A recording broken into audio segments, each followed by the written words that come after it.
സംസ്ഥാനത്ത് സബ്സിഡി വെളിച്ചെണ്ണ വില കൂട്ടാൻ അനുമതി.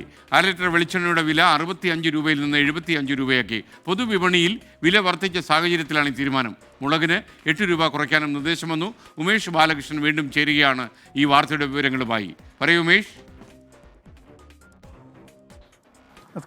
നേരത്തെ തന്നെ 13 സബ്സിഡി സാധനങ്ങൾക്ക് വില വർദ്ധിപ്പിക്കണമെങ്കിൽ പ്രത്യേക അനുമതി വാങ്ങണമെന്നുള്ള ഉത്തരവുണ്ടായിരുന്നു. എന്തായാലും ഈ ഉത്തരവിൻ്റെ അടിസ്ഥാനത്തിൽ വെളിച്ചെണ്ണ 1/2 ലിറ്റർ വെളിച്ചെണ്ണയ്ക്ക് 90 രൂപയായി ഉയർത്തണമെന്ന് സപ്ലൈകോ ആവശ്യപ്പെട്ടു. അതുകൂടാതെ അര കിലോ മുളകിൻ്റെ വില അത് 73 നിന്ന് 70 രൂപയാക്കി കുറയ്ക്കണമെന്നുള്ള ആവശ്യവും മുന്നോട്ട് വെച്ചിരുന്നു. എന്തായാലും ഈ ആവശ്യങ്ങളിൽ പ്രധാനമായി വെളിച്ചെണ്ണയാണ്. വെളിച്ചെണ്ണയിൽ 65 രൂപയാണ് നിലവിൽ സബ്സിഡിയായി 1/2 ലിറ്റർ വെളിച്ചെണ്ണ നൽകുന്നത്.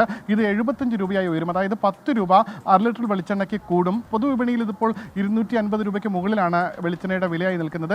ഈ സാഹചര്യത്തിലാണ് 90 രൂപയായി ഉയർത്തണമെന്നുള്ള ആവശ്യം മുന്നോട്ട് വെച്ചത്. എന്തായാലും 90 രൂപ ഉയർത്താൻ അനുവദിച്ചില്ല. പകരം 75 രൂപ ഉയർത്താൻ അനുവാദം നൽകിയിരിക്കുന്നു. അതായത് ഇനി മുതൽ സപ്ലൈകോയിൽ 1/2 ലിറ്റർ സബ്സിഡി വെളിച്ചെണ്ണ അത് 75 രൂപയായി നൽകേണ്ടി വരും. ഒപ്പം മുളകിൻ്റെ വില നേരത്തെ 73 രൂപയായിരുന്നു. അത് ഇനി 65 രൂപ കൊടുത്താൽ മതി. 65 രൂപയാക്കി കുറയ്ക്കാൻ പൊതുവിപണിയിലെ മുളകിൻ്റെ വില കുറഞ്ഞ സാഹചര്യത്തിൽ 65 രൂപയാക്കി കുറയ്ക്കാനും അനുമതി നൽകിയിട്ടുണ്ട്. Okay, thank you, Umesh Balakrishnan.